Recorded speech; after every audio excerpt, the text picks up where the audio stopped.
अस्सलाम वालेकुम जी। वालेकुम अस्सलाम। आप शायद सुभान हैं। जी।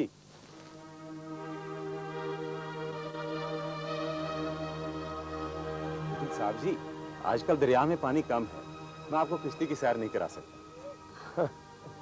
वो हम यहाँ कश्ती की सैर करने नहीं आए, हम शर्जील के दोस्त हैं। अच्छा अच्छा, आप डॉक्टर नादिया हैं। आपके बारे में मुझे मेरे बेटे शर्जील ने बताया हुआ था। मैं तो समझा था कि आप क्या समझते थे? मेरा ख्याल था कि आप अपना ताल्लुक उसकी कफालत करने वाले डैडी सेठ वहीद तक रखें, लेकिन आपने यहाँ आकर मुझे इज्जत दी। ये पास ही बस्ती में मेरा घर है, आप लोग चले वहाँ चाय पानी। नहीं, बहुत शुक्रिया।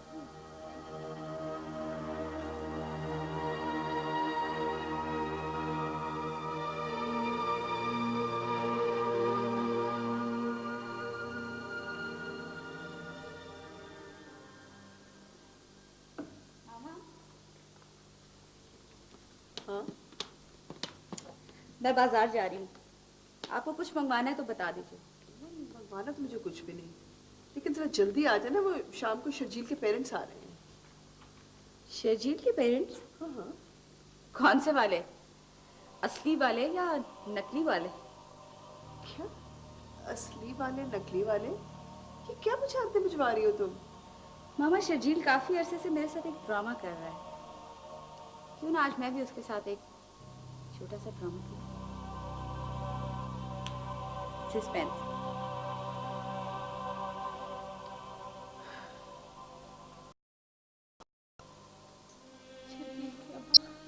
शर्जील को फोन करके उसे बुलाओ, उसे कहो अब तेरी माँ तेरे बगैर जिंदा नहीं रह सकती। हौसला कर जन्नत, अल्लाह खैर करेगा। चाचा, आप समझाए ना चाची को। चाचा, चाची की हालत खराब है, आप शर्जील को फोन करके आए। मैं अभी शर्जील को फोन करता हूँ। देखो चाची, तू परेशान ना हो, ये तो मैंने झूठ बोला था ताकि वो शर्जील को बुला ले। मैंने शर्जील जल्दी आ जाएगा, ऐसे परेशान ना होना, सब ठीक हो जाएगा। शर्जील की आपने बहुत अच्छी तरबियत की है, माशाल्लाह, बहुत ही अच्छा बच्चा है। जी हाँ, अपने औलाद में सबसे ज्यादा प्यारा मुझे यही है। मामा, मैंने चाय का कह दिया। आओ ना बेटी, बैठो ना, बैठो। नो थैंक यू, मैं आप लोगों से पहले भी मिल चुकी हूँ दरियाए रावी पर।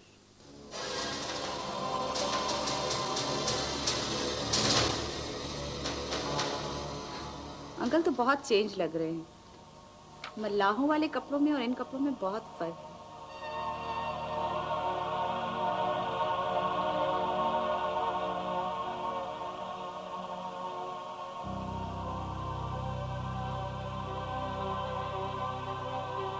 बेटा शर्जील, अगर तुम उसे अपने असल माँ बाप से मिलवा चुके हो तो तुम्हें चाहिए था कि आज भी उन्हीं को साथ लाते।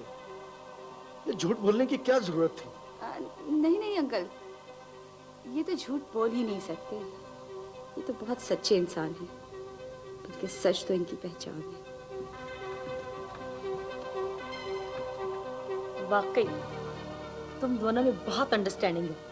वहीद साहब, आप तो सारी जिंदगी शर्जील को पहचान नहीं पाए और ये इसे चंद सालों में पहचान गई। ये सब अंडरस्टैंडिंग का नहीं, मिसअंडरस्टैंडिंग का नतीजा है। आपको जरूर कोई गलत फहमी हुई है।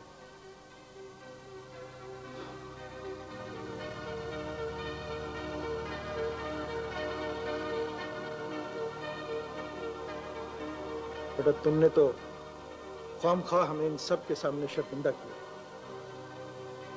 मेरा ख्याल है कि अभी हमें यहाँ से चले जाना चाहिए। नहीं, आप लोग बैठिए ना, चाय का कह दिया, अभी आ रही होगी, पी के जाइएगा प्लीज। बहुत शुक्रिया। बैठिए। राज, मेरी बात सुनो। जी लाला। देखो, सुखा का रिश्ता मैंने करवाया और अब्बा जी को वापस भी मैं लाया। सही। अब मुझे अपना इनाम चाहिए। लाला, इस वक्त तो मेरे पास कुछ भी नहीं है। देखो फराज, मुझे तुम्हारी नीयत ठीक नहीं लग रही। क्यों, क्या हुआ है मेरी नीयत को? देखो, अगर मैंने पुलिस को तुम्हारे काले करतूत बता दिए और उन्हें यह बता दिया कि तुम यहाँ लड़कियों से शादी करके उन्हें बाहर जाके फरोख्त कर देते हो, तुम जानते हो तुम्हारा क्या असर होगा? तुम मुझे धमकी क्यों दे रहे हो? मैंने कहा है मैं वहां जाकर तुम्हें पैसे भेज दूंगा, बस तुम फिक्र मत करो।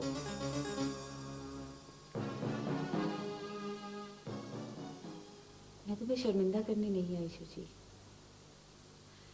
मैं तो तुम्हें यह एहसास दिलवाने आई हूँ कि तुम एक अजीम माँ बाप के बेटे हो। अजीम माँ बाप का कमतरीन बेटा। नहीं शची, वाकई तुम्हारे माँ बाप बहुत अजीम हैं। अनपढ़ होने के बावजूद उन्हें तालीम की अहमियत का पता है। और जरा सोचो, तुम्हारी कामयाबी के लिए, तुम्हें पढ़ाने लिखाने के लिए उन्होंने कितनी कुर्बानियां दी हैं। सिर्फ तुम्हें बड़ा आदमी बनाने के लिए उन बेचारों ने अपने जिगर का टुकड़ा काट कर दूसरे की झोली में डाल दिया।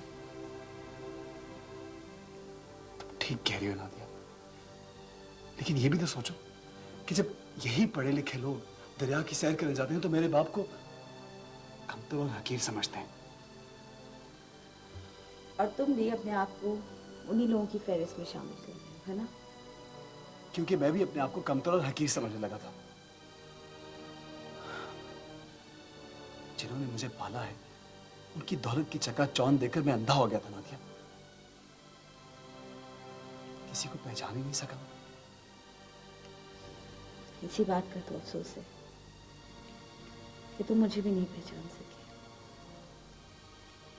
मैंने कई बार बातों बातों में कोशिश की तुम्हें समझाने की, लेकिन तुम मेरी कोई बात नहीं समझे। मुझे लगता है हम दोनों की कभी अंडरस्टैंडिंग हो ही नहीं सकती। और बगैर अंडरस्टैंडिंग के कभी कभी मिला तो जा सकता है, लेकिन साथ जिंदगी नहीं गुजारी जा सकती।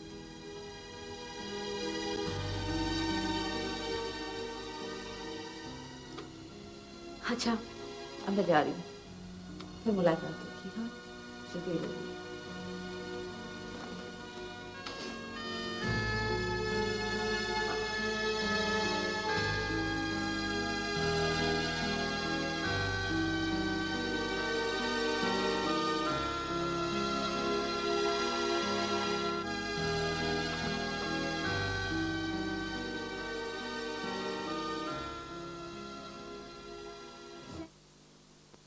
पेश है क्यों पानी को साफ करने के लिए।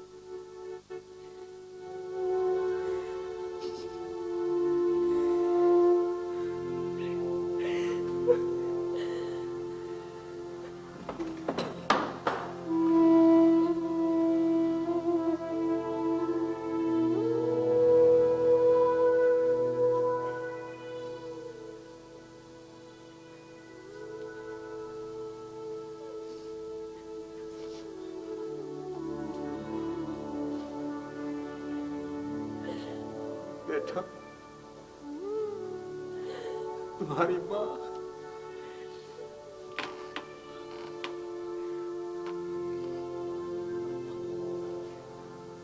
अम्मा, उठ अम्मा,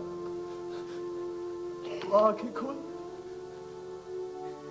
देख, तेरा बेटा तेरे पास आ गया।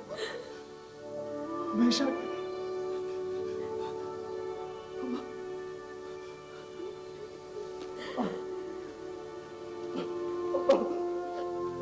जानी, बाबा, बेटा, तुम्हारी माँ ने सारी जिंदगी तेरा इंतजार किया बेटा। लेकिन तूने आने में बहुत देर कर दी बेटा, देर कर दी। अम्मा मुझे माफ कर दे।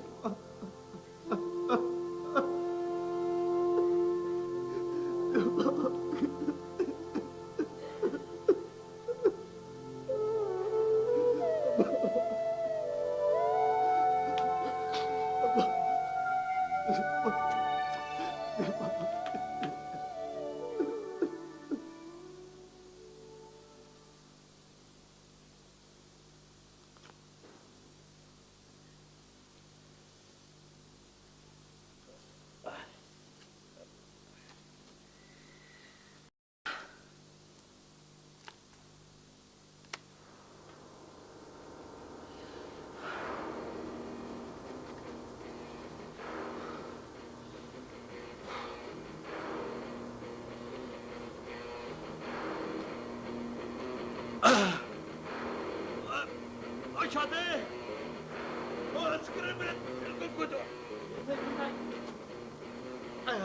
ओ मेरा दिल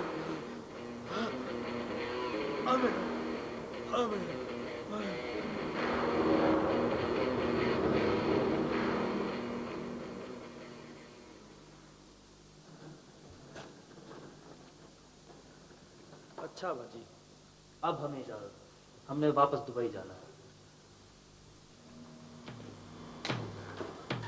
अस्सलाम वालेकुम। हम फराज को थाने ले जाने के लिए आए।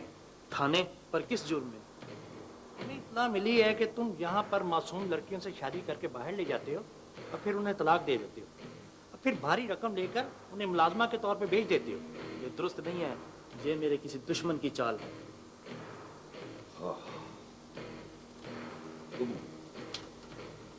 तुम अपने बाप को अपना दुश्मन समझ सकते हो, क्योंकि मैं बुराई का दुश्मन, चाहे उसमें मेरा बेटा, मेरा खून क्यों ना हो। लेकिन अब्बा जी, खामोश रहो। कि मेरी मासूम बहू बहुत नेक है ये, और तुम गंदे ज़हन के बंदे हो। मैं तुम्हारे बारे में क्या कहूं? नहीं, ले जाओ इसे। ले जाओ इसे। पापा ये क्या हो गया है? बेटा सब्र करो बेटा, ये जो हुआ अच्छा हुआ है, जो हुआ है अच्छा हुआ है। आपका ब्लड प्रेशर भी बिल्कुल नॉर्मल है। आप फील कैसे कर रहे हैं? बेहतर। आप इंशाल्लाह बिल्कुल ठीक हो जाएंगे।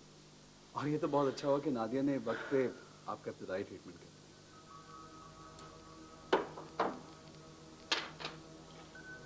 अगर नादिया बेटी डॉक्टर ना होती तो शायद मैं। बाबा अब ऐसी बातें मत करिए। आपको नहीं मालूम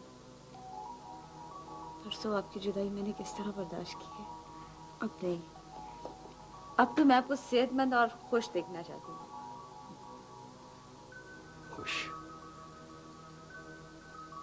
बेटा खुशियां तो मुझसे रूठ गई हैं, एक एक करके सब अपने मुझसे रूठ गए, कोई भी अपना मेरे पास नहीं। नहीं बाबा, कैसी बातें कर रहे हैं? मैं हूं ना आपके पास। बेटा वो हाँ हाँ बोले बाबा। तुम्हारी माँ कैसी है?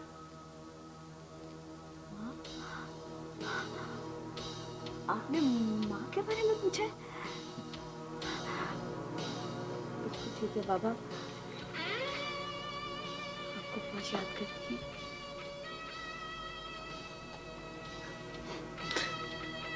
बाबा बाबा ये क्या? बस अब ऐसा कुछ नहीं चाहिए।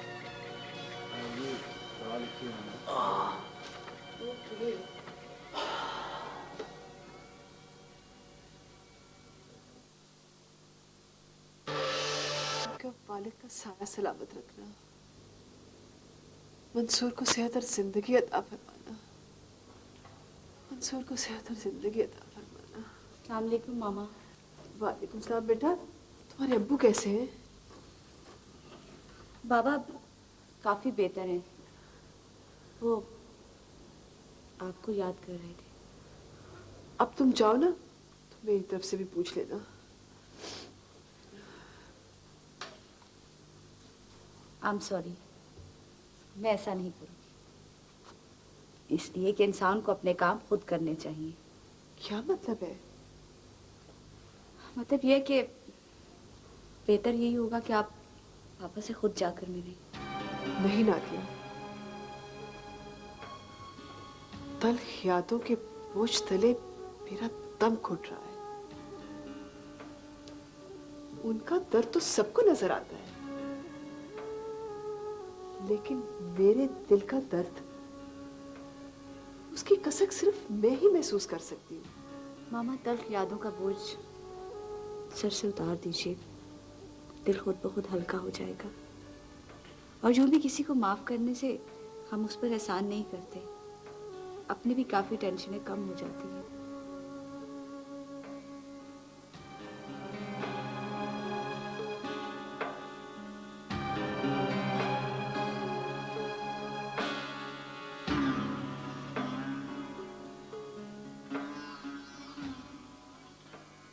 तुमने ज़ेबा बीबी को बताया था कि मुझे दिल का दौरा पड़ा है?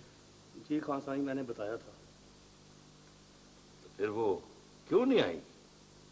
मुझसे मिलने क्यों नहीं आई? मेरी तबीयत पूछने क्यों नहीं आई? तुम चुप क्यों खड़े हो?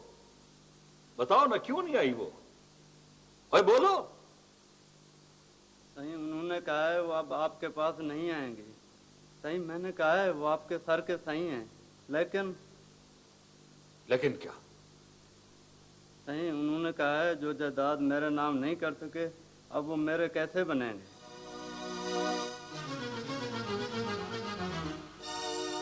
ठीक है, जाओ तुम, जाओ।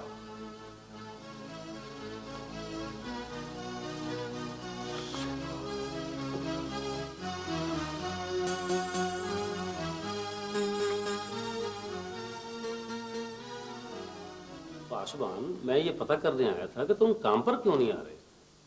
कितने दिन हो गए हैं यार, मेरा भी अकेले का उधर दिल नहीं लगता। तुम्हारी तबीयत तो ठीक है? यार दिलदार, जब से तेरी परजाई गुजरी है ना, काम करने को दिल ही नहीं चाहता। लगता है सारे काम उसके साथ खत्म हो गए।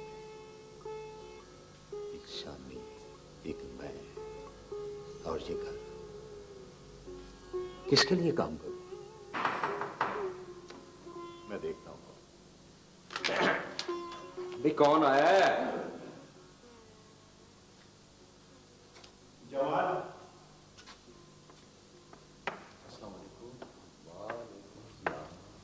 जमाल आकिब का वालिद। हाँ, मेरे घर में तो आपको बिठाने के लिए कोई जगह नहीं है।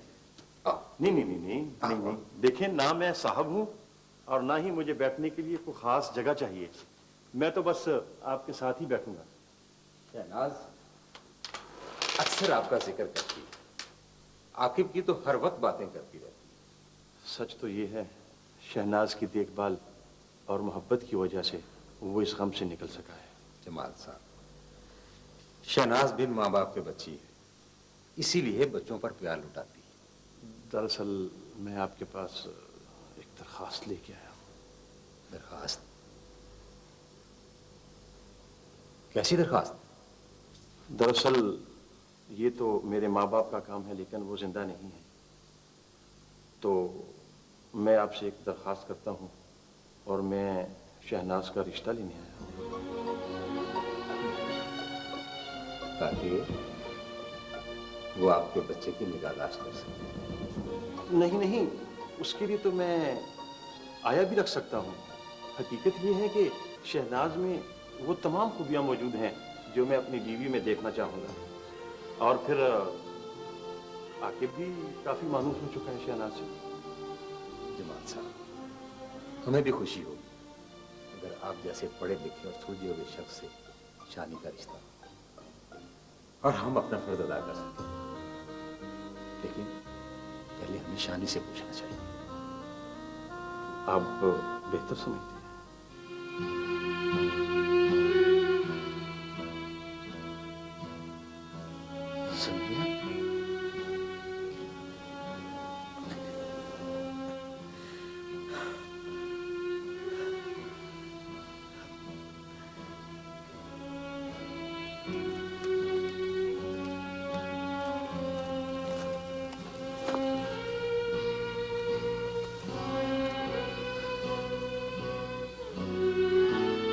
समीर, मैं इस काबिल तो नहीं हूं कि तुम्हें कह सकूं,